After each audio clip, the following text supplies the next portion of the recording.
Welcome, everyone. I call the October 8th, 2025 Landmark Preservation Board meeting to order. Before we move on to the agenda items, I'd like to acknowledge our hybrid meeting format. The City of Bothell is providing the option to attend this meeting either in person or remotely via Zoom. For those participating via Zoom, the chat and question functions are not available for use to ensure compliance with the Open Public Meetings Act. We have a public comment agenda item at the beginning of the meeting. This time is for comments on issues not on tonight's agenda. Please limit these comments to 3 minutes. Please note that the City of Bothell does not tolerate verbal harassment, and please remember this during your comments. Public comment will be allowed both in person and via Zoom. Those wishing to comment via Zoom were asked to submit an online form by 3 p.m. today. People wishing to submit written comments were also asked to submit those comments by 3 p.m. Email was encouraged as well and will be acknowledged. Those in attendance may also make comments and have been asked to indicate their desire to comment on the sign-in sheets. The Imagine Bothell notice, city website, and tonight's agenda all provided information to the public for providing comments. A call number was provided on the meeting agenda for members of the public who wish to call in by phone to listen live to the meeting. For our phone-in callers during staff presentations, staff will make every effort to specify which materials they were referring to so everyone can follow along. At this point, we will take a moment to take a roll call of the board members by position number. Please unmute your microphone and say here when I call your name. Board Member Thomas. Here. Board Member Babajanoff. Board Member Nelson here. Board Member Aryu Jyothi. Board Member Musiker. Here. Board Member Salazar. Here. And Board Member Sampi. Thank you so much. In addition, the following city staff are in attendance today. Ray Sosa, Senior Planner, City of Bothell. In addition to that, the following city consultants are in attendance: Adam Alsobrook, William Cultural Research Associates. Before we begin, I'd like to reiterate some meeting guidelines. For all meeting attendees, please speak clearly and pause frequently. Mute your microphone when not speaking. Please state your name before speaking. And for those making presentations, please pause periodically to ask if there are any questions.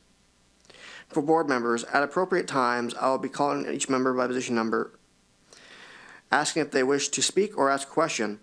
I will also be doing this when it is time to vote. If you want to speak, please indicate this by raising your hand, and I will call you as I see you.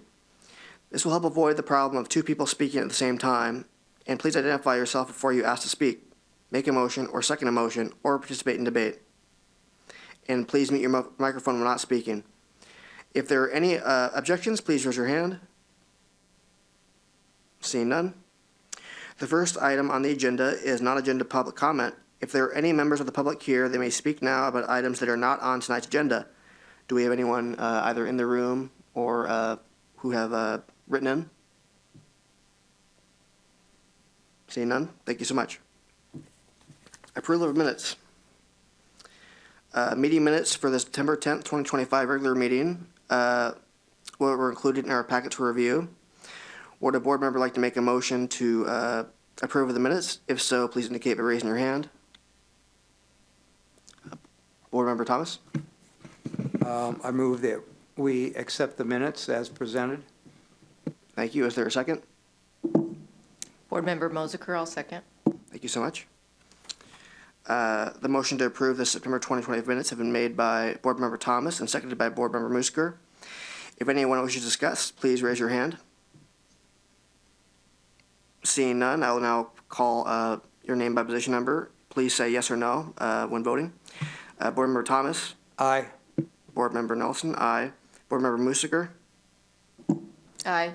And Board Member Salazar? Aye. Passes 4-0. Moving on to new business, we have briefing on the Bothell Register of Historic Landmarks.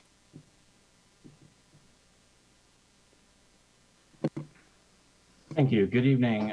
Ray, would you be so kind as to navigate to, I'm just going to use the PDF slide deck in the agenda, if that's okay. Yes, let me pull it up 1 second. Yeah, thank you.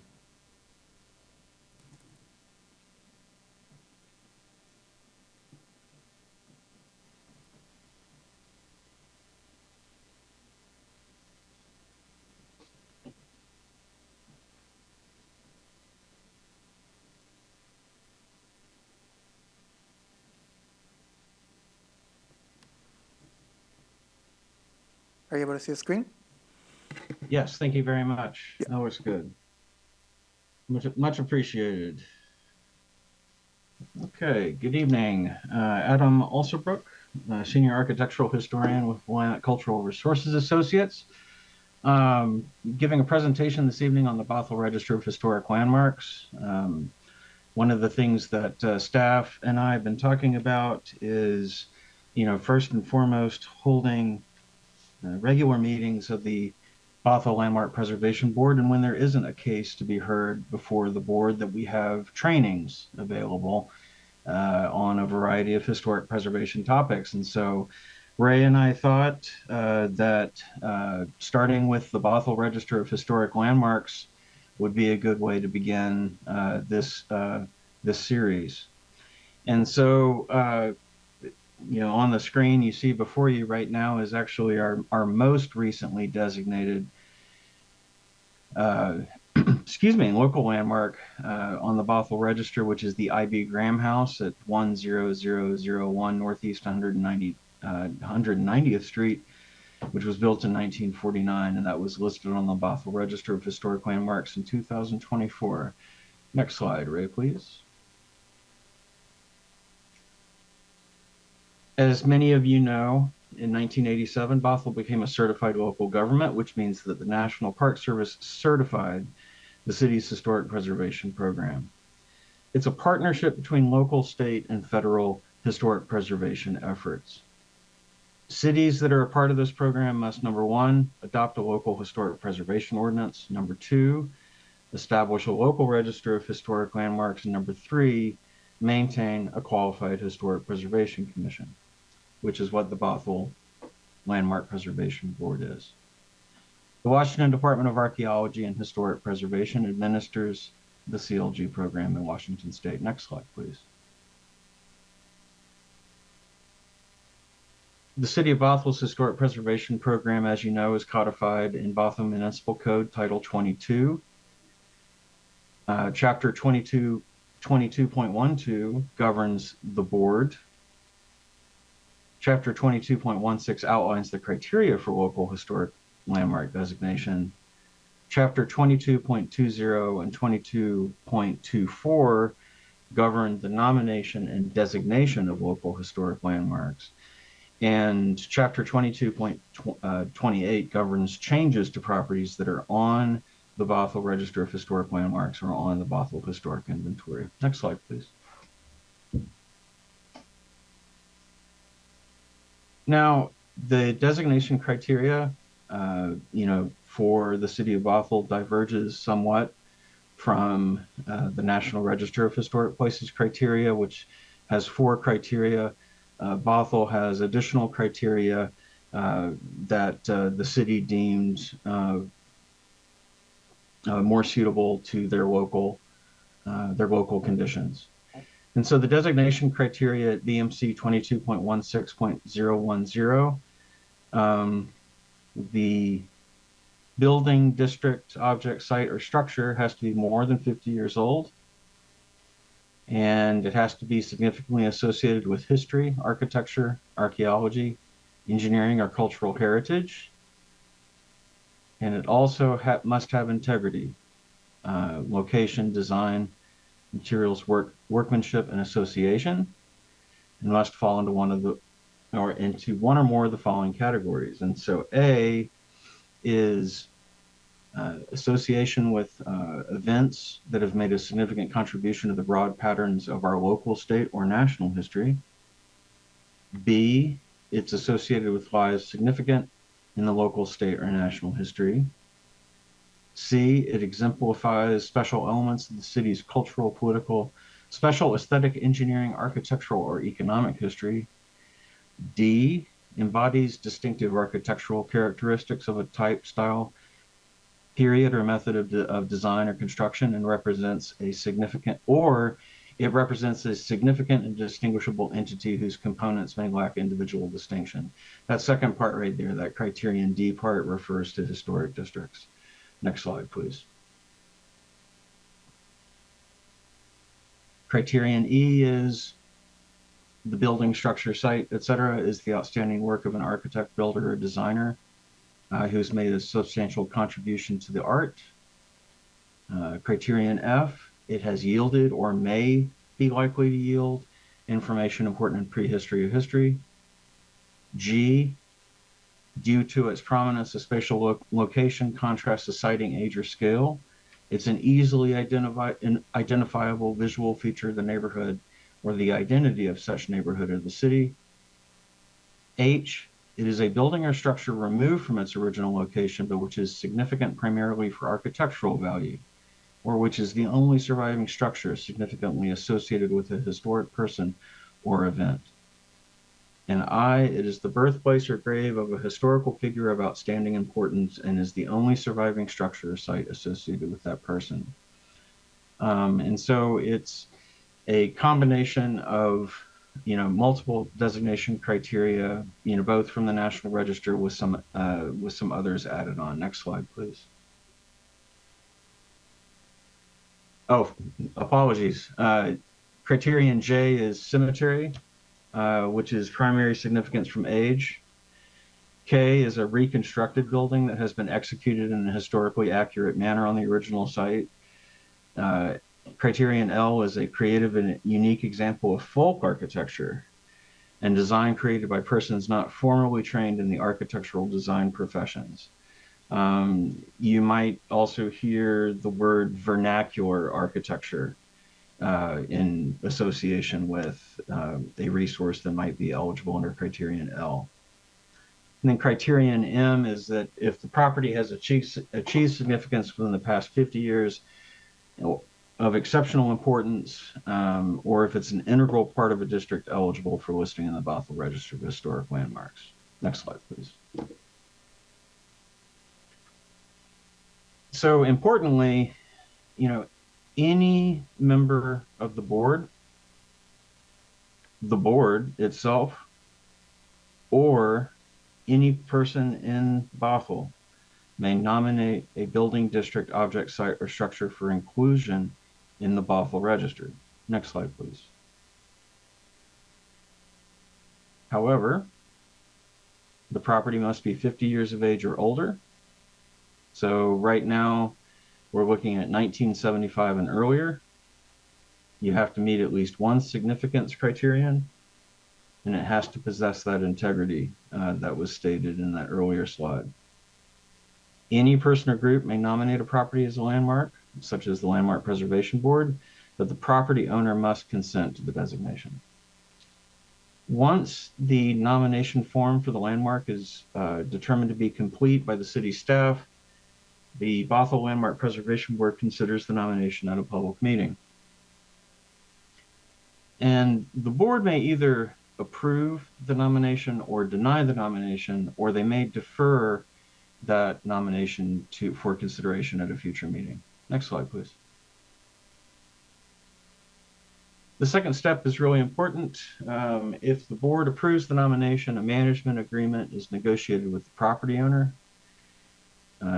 This agreement, one of the reasons why it's so important is that it defines the significant, what we call character defining features that must be preserved on the landmark, building, district, structure, object, etc. It also sets management standards. The management standards for historic resources listed on the Bothell Register of Historic Landmarks is typically the Secretary of the Interior's standards for rehabilitation. Next slide, please. City Council action. So after the management agreement is settled, the City Council, the Bothell City Council holds a second public meeting following negotiation of the management agreement. So the Bothell Landmark Preservation Board is the first public meeting. Bothell City Council is the second public meeting. And the City Council can reject the nomination if the property is not designated. The City Council can approve the nomination. And then the property owner enters into that management agreement, formally enters into it. That's been previously negotiated. They'll enter into that management agreement with the city regarding management of the property. So at that point, the property is designated as a local landmark and is listed in the Bothell Register of Historic Landmarks. And so any proposed changes to a designated Bothell landmark must be reviewed against the management agreement. And so, that's when the owners of landmark properties in the city, come to the board for that approval with a certificate of appropriateness. And if the proposed change is determined appropriate, then a certificate of appropriateness will be issued for that work. Next slide, please.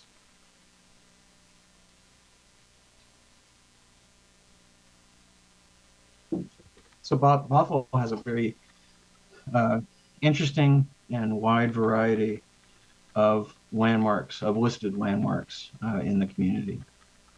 And so this is a list, but I'll just touch on each one of them briefly on their own slide.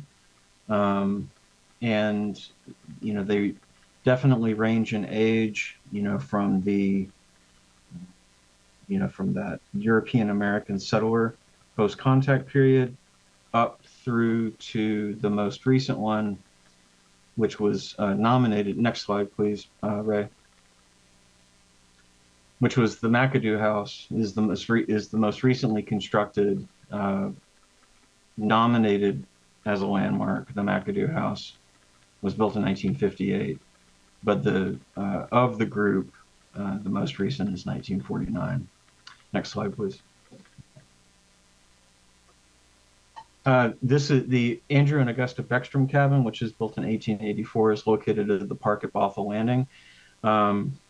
One of the reasons why I wanted to give this overview of the landmarks is that the board will be considering a certificate of appropriateness for proposed work on the Beckstrom cabin coming up within the next few months. And so the Parks Department, the City Parks Department, is going to come and apply for that certificate of appropriateness. And this is one of the resources that the board's going to be reviewing. Next slide, please. Bothell's first schoolhouse, which was built in 1885 and moved to the park at Bothell Landing, just like the Beckstrom cabin. This is another one of those resources where the Parks Department is going to come and, present, what their proposed work is and seek permission for that work. Next slide, please. The Bothell Lake Forest Park Brick Highway, this was part of the original highway that went between Bothell and Lake Forest Park. It was built in 1913. It's a really, really interesting resource that makes you thankful that we have smooth paved highways today, because riding on brick, my goodness, that's a rough ride. Next slide, please. The A.P. Burroughs House, which is at 17505 Eason Avenue in Bothell, was built in 1912. And this particular type of architecture, goes by a variety of terms. And so we won't get too much into the weeds about type and style and all of that. But, this is a very good representation of what a middle class to possibly upper middle class residents would be in Bothell during this time period. Next slide, please. The J. Skirving House, which is not far from the previous resource at 10425 East Riverside Drive, built originally circa 1902, is kind of an example of it's a four square that's had a lot of additions added onto it, and so it doesn't look like a true classic four square due to all these kind of rambling things, wings and additions added onto it. But at its core, it's most appropriately referred to as a four square.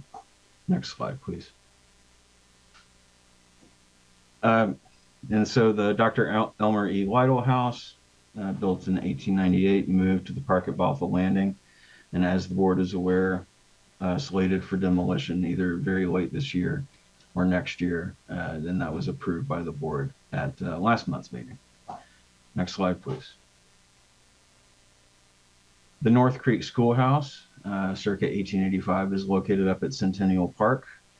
It's a very, classic, it's the building has a very classic, pioneer schoolhouse form.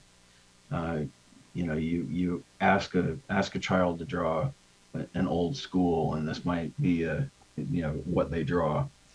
But and a lot of communities don't have their original schools from this time period, and so the schools that Bothell has maintained on the register is that's pretty great to have two examples of historic schools like this from this time period. Next slide, please.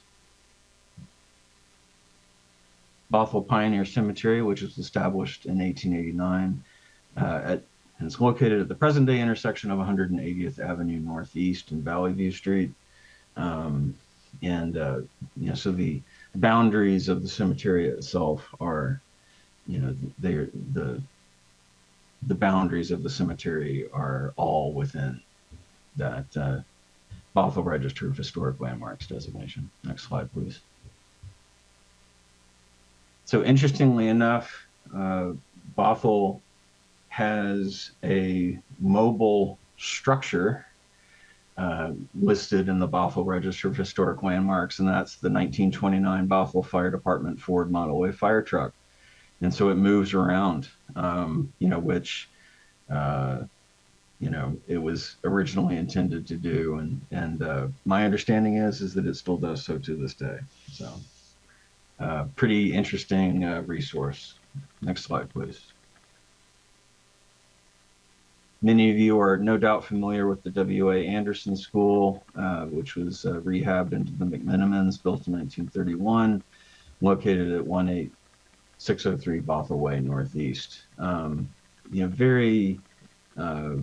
Another really great example that shows of a school building that shows the juxtaposition of how far school buildings went in a, shall we say, a relatively short amount of time, 45 to 50 years, since the pioneer schoolhouses. And, this is the handsome Art Deco building that the city got. It's really exemplary.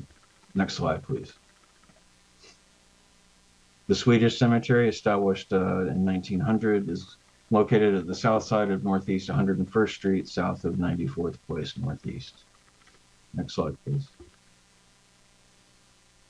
Now, the Wayne Curve Bridge, which was built in 1917, the Wayne Curve Bridge, apologies, should have circled it on the slide.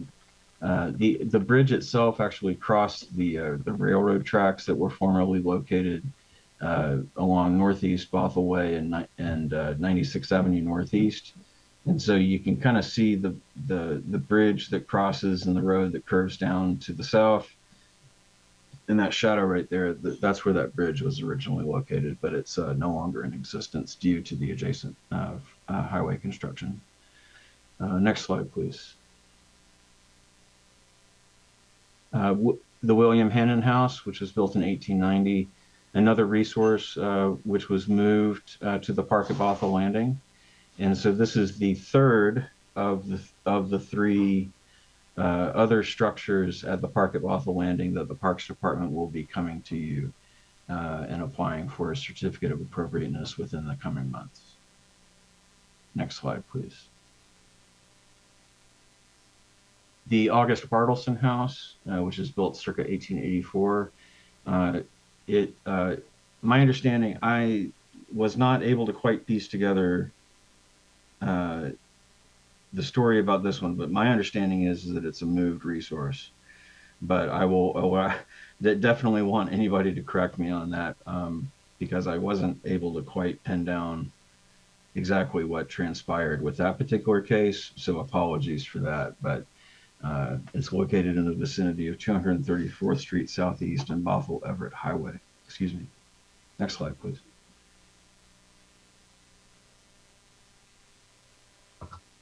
The Roberts House, built in 1909 at 10119 Northeast 189th Street,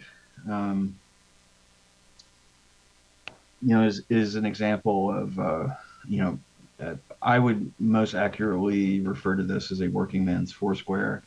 But when it was originally designated, it might have also been referred to as a bungalow. But yet another, another example of a single family residence from that early 1900s time period in Bothell. Next slide, please. The Washington Federal Savings and Loan Building at 10130 Main Street, built in 1936. There's a lot more to see of the sign, the original, sign that was carved into the front of the building. That's underneath that bubble awning. So, if you get a chance, go take a look at it to get a better idea about what it looked like in its heyday. Next slide, please.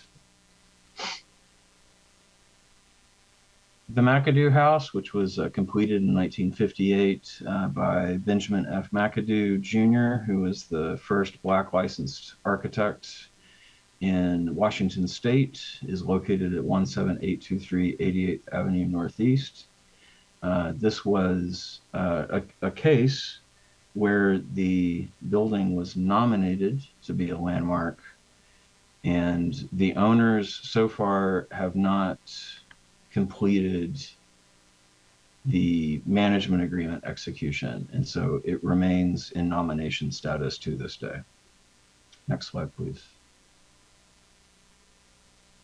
The I.B. Graham House, built in 1949. This was an example of a post-war spec house.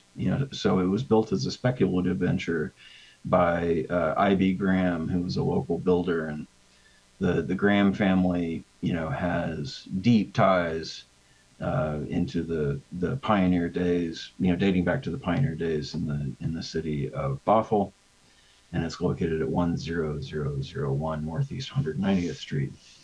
And it's an example of just a very plain, very straightforward post-World War II minimal traditional cottage. Next slide, please. And so now open it up to any questions and any discussion amongst the board members.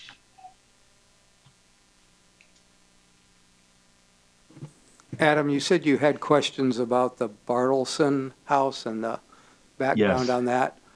Yes. I believe that was that the house that was relocated up in a development kind of behind the current Safeway. And I believe so. Townhouse and homes up there. That came before the board and the city council before my tenure, but my understanding was that the city council approved it being moved, and Okay. the board gave specific direction to what needed to be preserved on the exterior for that to qualify as a landmark preservation property that would qualify it for certain tax reductions or write-offs based on the cost to the owner in terms of restoration and whatnot, I guess. And that new owner came before the board, but the company that moved it and sort of refurbished the exterior and whatnot did not, in fact, comply with the board's criteria, which are the state standards. I think the steps in the front were an issue. I think there were some modifications to the side and roof lines and things. I don't think the porch was restored to the original photographs of the property. And so the request for tax reduction on it was denied because it did not meet the standards.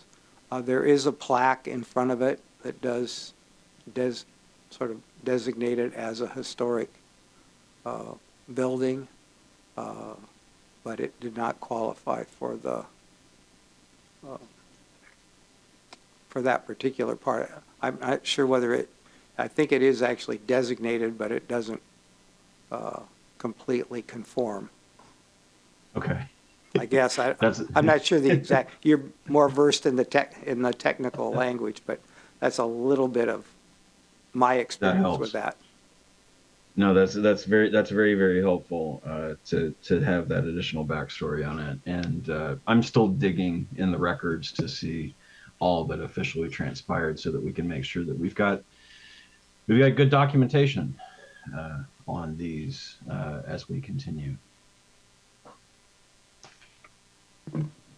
Well, I've got to say, I really like the training idea through presentations on months that we don't have as much going on, because this was a great refresher, and I also think that it's great for when new board members are appointed, they can kind of learn more. I think that's great.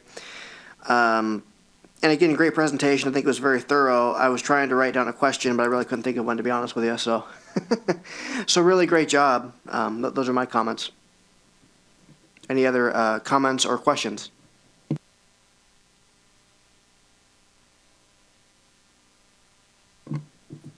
I'll ask one or two more times just in case. Any more comments or questions? One more time. Any more comments or questions? See none? So thank you. Thank you. So I suppose we will move on to reports from staff. Are there any reports from staff? Thank you so much. How about reports from members? Are there any items a board member wishes to discuss? I would just like to request in terms of the education to board members that we review the Bothell codes at 22.112, the full code, parts of that, and that we consider in that review recommendations to the city council for modifications to that part of the Bothell code that might be appropriate. Also like to consider that we look at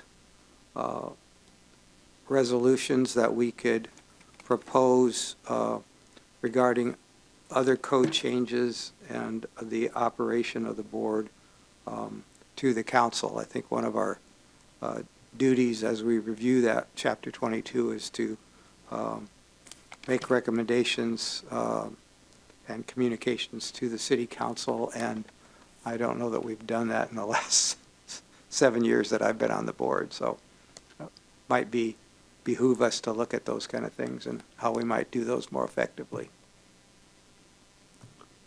So just real quick, so Adam Alsbrook, one at Cultural Resources Associates, your actions taken as a board, all of your approved certificates of appropriateness are recommendations of the city council. But the only recommendations that rise to the point where the city council has to approve what you do, because you have delegated authority by the city council, right? So the recommendations that you've made on landmarks go to the city council. So just something to keep in mind.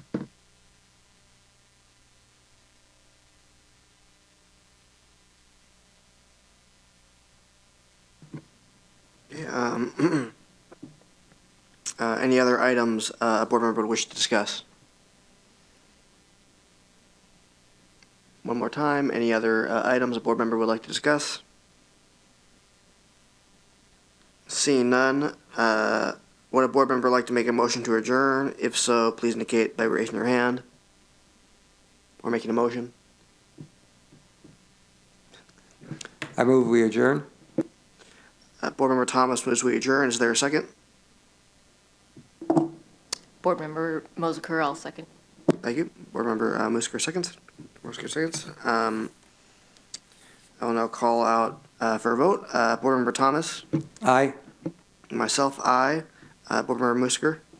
Aye. And Board Member Salazar. Aye. Passes 4-0. Thank you so much.